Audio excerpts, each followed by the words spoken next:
mankind's age-old treasure hunt, the search for health and vitality in the beneficent rays of the sun. Today, millions of people make regular pilgrimages to bathing beaches, mountain peaks, and other places especially favored by the sun, seeking its health-giving bounty. In ancient times, people reverenced the sun as the god of health, sending life to earth dwellers. In this bit of sculpture, over 3,300 years old, are a king and his family seated in the sun. To demonstrate the vital power of the sun's rays, the sculptor carved the word life at the ends of some of the beams. The Greeks and Romans prized the healing power of the sun. They built, as part of their houses, the solarium, where sun baths could be taken regularly. Hippocrates, the father of medicine, praised the beneficent effects of the sun in healing stubborn wounds. But neither he nor any of the ancients knew why the sun brought health, why it healed wounds. They knew only that their sun god sent life and health-giving rays, and that was good enough. But not good enough for the men of science who came afterward. Not good enough for the curious Sir Isaac Newton, who was sure that there was more to sunlight than meets the eye. So he trapped a sunbeam and passed it through a prism. And there were the colors of the rainbow, the component parts of white light. That was way back in 1666. Those ancient sun worshippers must have seen many rainbows, but they never associated this awe-inspiring display with a breakdown of sunlight. But the spectrum which Newton unfolded, the red, orange, yellow, green, blue, and violet, were not all of the rays of sunlight. They were only the visible rays, that portion of sunlight which the human eye can see. In 1800, the great English astronomer Herschel discovered the long invisible red rays which transferred more heat than the visible red rays. And in the following year, the noted German physician Ritter discovered the shorter and more chemically powerful ultraviolet rays at the other end of the spectrum. Infrared, ultraviolet. We can't see them. How do we know they exist? Well, here, for instance, is a whistle. Not just an ordinary whistle, it's a dog whistle, which creates sound waves pitched too high to be heard by the human ear. But dogs hear tones of a higher frequency than human ears. Fido hears it, though we can't. Light, like sound, travels in waves. These waves, like ocean waves, can be measured. The length of a wave being the distance from the crest of one wave to the crest of the next wave. Ocean waves are the longest which we see in nature.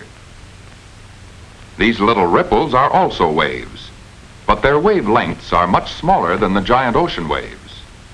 But even these tiny waves are tremendous in size compared to the wavelengths of light, which are so small that an entirely different unit of measurement had to be developed. Let's begin with a measuring stick, a meter in length. 1/1000th of a meter is a millimeter. 1/1000th of a millimeter is a micron. 1/1000th of a micron is a millimicron. But even the millimicron is not quite small enough to measure some of the newly discovered invisible rays. So the Swedish physicist Ångström divided the millimicron by 10 and got 1/10,000,000th of a meter, or an angstrom unit, the accepted unit of measurement of light. Visible light extends from 7,700 angstrom units for the visible red down to 3,900 for the visible violet. But the invisible infrared rays go up into the hundreds of thousands, while the invisible ultraviolet rays drop down to about 100 angstrom units. The existence of these rays had been known to science for more than 150 years, but it wasn't until 1877 that a sensational discovery was made by two English scientists. Their discovery was the start of the great modern development of ultraviolet therapy. These men exposed a tube of microscopic organisms to the sun. They then wrapped a second tube containing organisms in black paper and placed it next to the first. After several hours of strong sunlight, they found that the covered tube was alive with microscopic organisms, while the exposed tube was free of them. This experiment, plus others, proved that it was the short ultraviolet rays, and only the ultraviolet rays, which killed bacteria. That is, they were bactericidal. But the ultraviolet rays of the sun could not be depended upon, for unfortunately, ultraviolet light, as offered by nature, is very changeable and unreliable. It varies in different parts of the world, different seasons of the year, and different times of the day.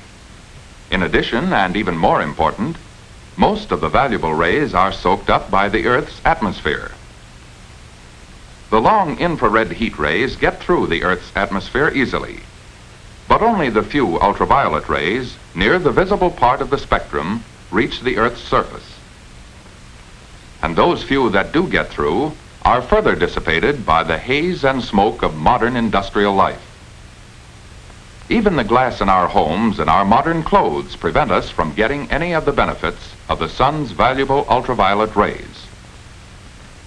In 1893, Dr. Finsen of Denmark, who knew the bactericidal nature of ultraviolet rays, and also that sunlight was not dependable, looked elsewhere for a source of these curative rays. He developed a carbon arc lamp and a system of quartz lenses. He used quartz because it is one of the very few known substances which permits the transmission of all the ultraviolet rays. He concentrated strong ultraviolet rays on small sections of diseased skin and was able to clear up the horrible disfiguring lesions of lupus vulgaris, a tubercular infection of the skin. Another great advance in ultraviolet therapy came at the end of World War I. Lacking cod liver oil, Dr. Holczynski, a Berlin physician, exposed children suffering from rickets to artificial ultraviolet rays. In a few months, these miserable little creatures with warped bones, flabby muscles, and inflated bellies were changed back into fun-loving children. After this discovery, ultraviolet therapy became standard treatment for rickets. Even at this late date, however, it was not yet known just why ultraviolet rays accomplish such remarkable results. But in 1924 came the discovery of the important clue which unveiled the mystery of the cure of rickets. Doctors Hess and Steenbach, working independently, found that certain foods, including milk, became anti-rickettic when irradiated. That means exposed to ultraviolet light. Now it was known that cod liver oil, irradiated skin, and irradiated foods all cured rickets.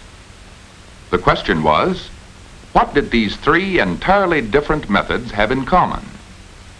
The answer came soon after.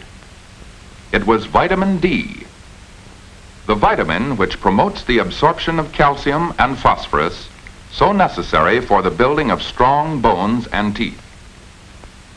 Vitamin D is produced in plant and animal life by exposure to certain ultraviolet rays. We know that green plant pigment, chlorophyll, is produced in plants only when they are exposed to sunlight. Keep a plant in the dark, and the leaves lose that rich green color. They become pale, and the plant slowly dies. Deny sunshine to human beings, and they also lose their healthy skin color. They become pale, listless, and fall easy prey to disease. What did sunlight do to keep plants and human beings healthy?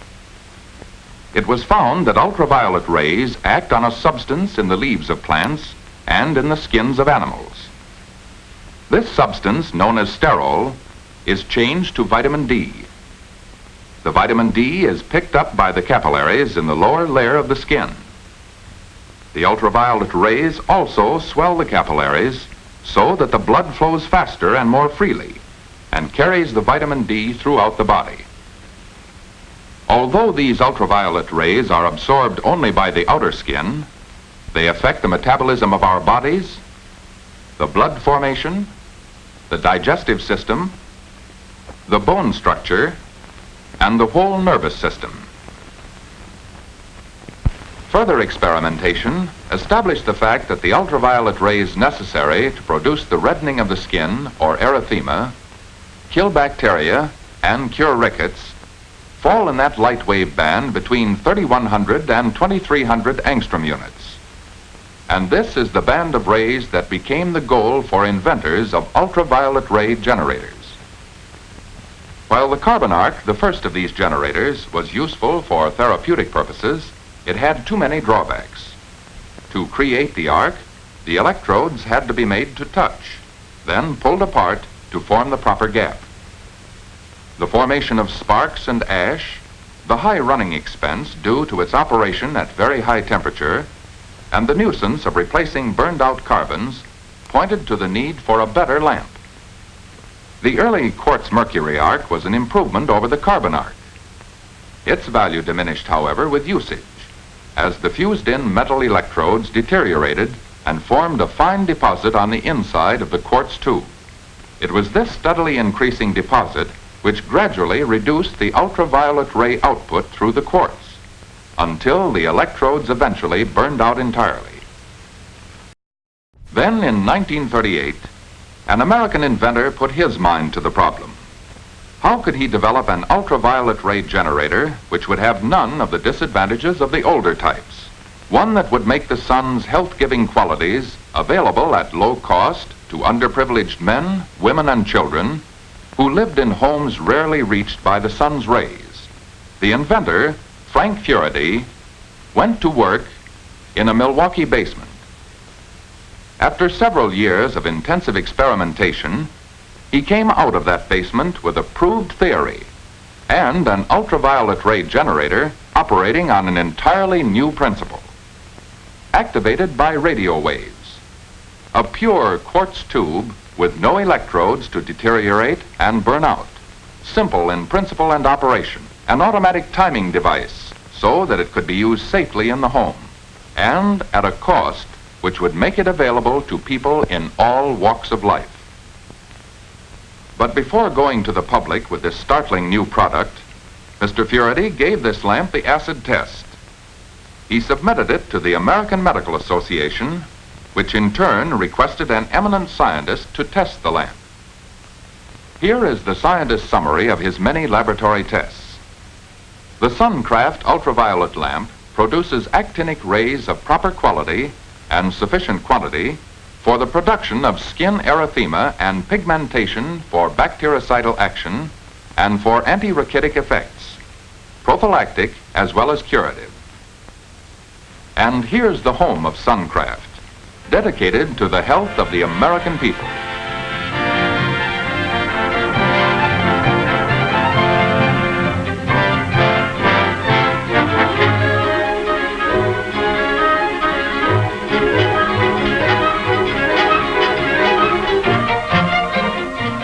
Mr. Furedi's invention begins with these pure, transparent quartz tubes. Quartz being one of the very few known materials that completely transfers all of the ultraviolet rays. Experts reduce the long quartz tubes to the length of the lamp.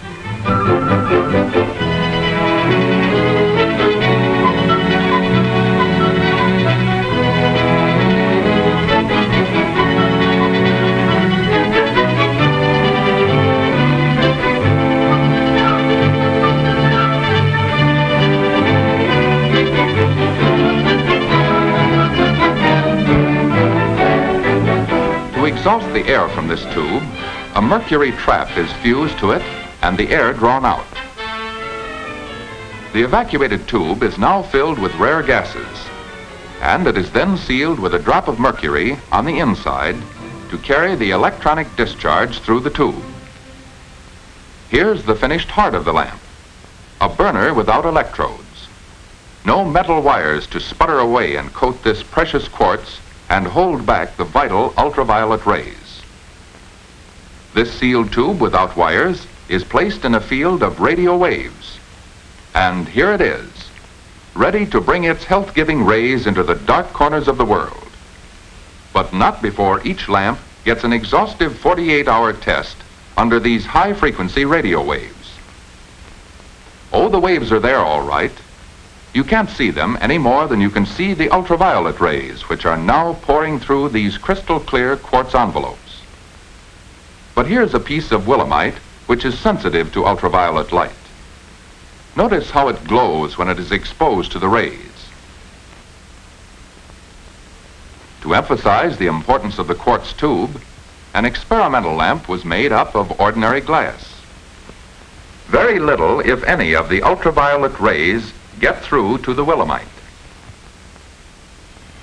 On the production line, skilled hands carefully, meticulously, bring together the numerous small parts.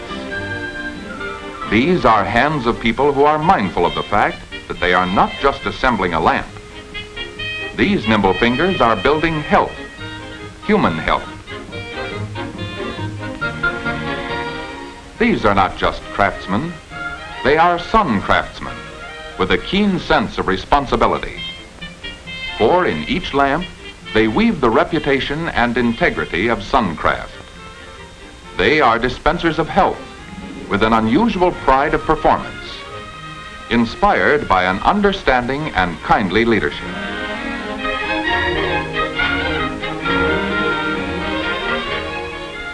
So they assemble and test,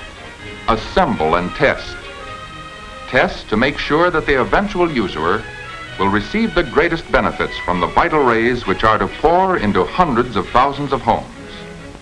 Tests of its automatic timing device to assure just the proper amount of health-giving rays and no more. And as final guarantee of safety to users of Suncraft, a carefully written booklet and goggles to protect the eyes are wrapped with each lamp for shipment. And now let's see the visual proof of the scientist's report. This man is giving his face a 6-minute exposure to Suncraft's ultraviolet rays. Next morning, he seems rather pleased with the healthy outdoor appearance created by the swelling of the capillaries under the skin. This sunburn or erythema is the first prerequisite of ultraviolet therapy. Now, let's test the germ-killing effect of exposure to the Suncraft lamp. Under the microscope are living organisms on a quartz slide, so that the ultraviolet rays can reach them. Looking through the microscope, we can see the effect of the ultraviolet rays on these organisms. It is this germ-killing property of ultraviolet rays which helps to heal stubborn wounds, and this ability to kill germs is transferred to the bloodstream by the action of the ultraviolet rays on the skin. This irradiated blood circulates through the entire body and carries its germicidal power with it, thus helping us to resist disease.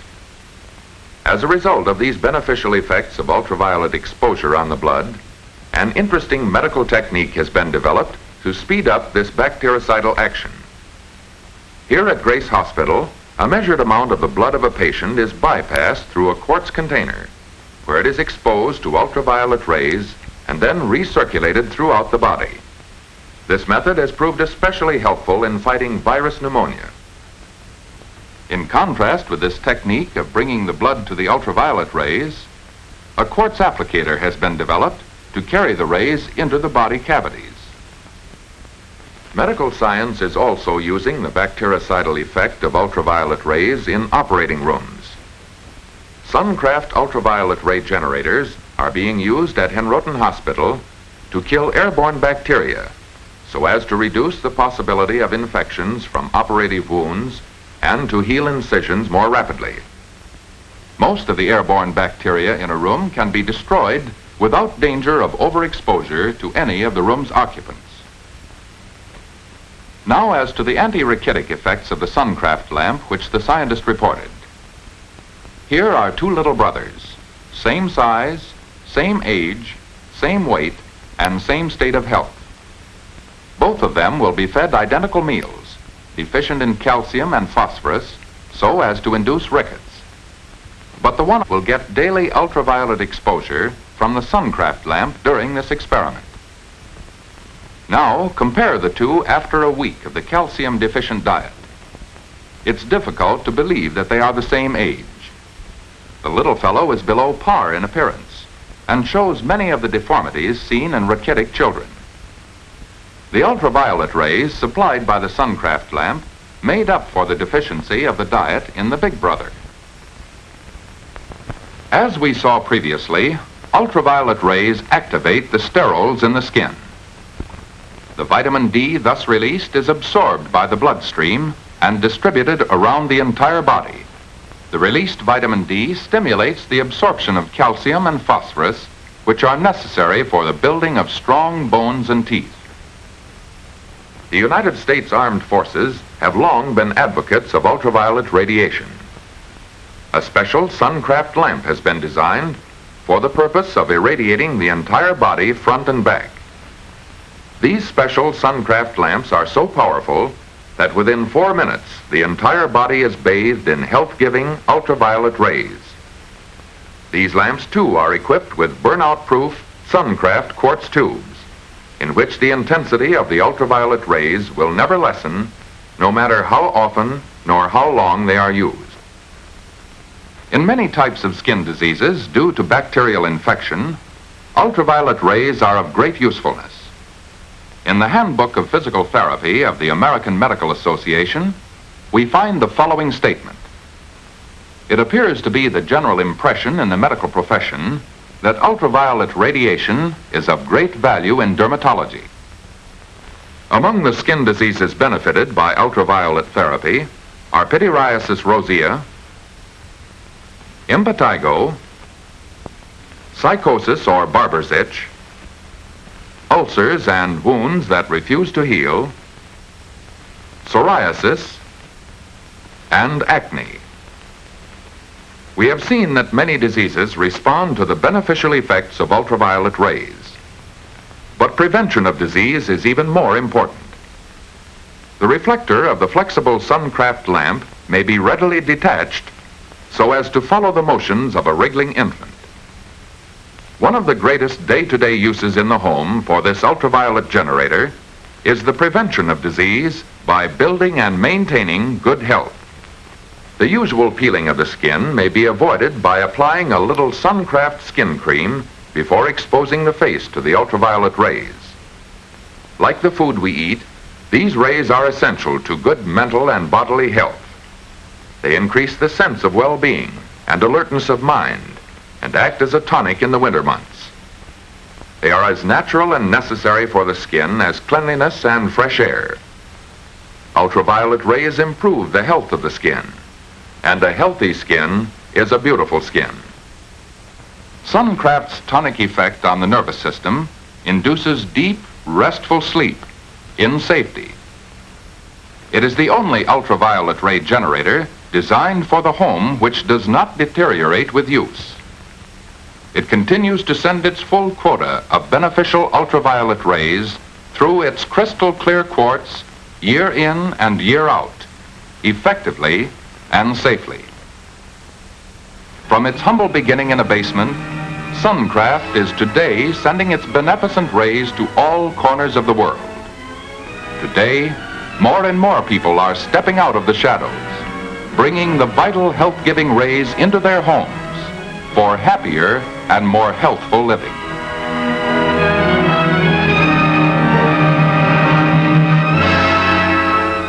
Here is ultraviolet for all at the end of the rainbow.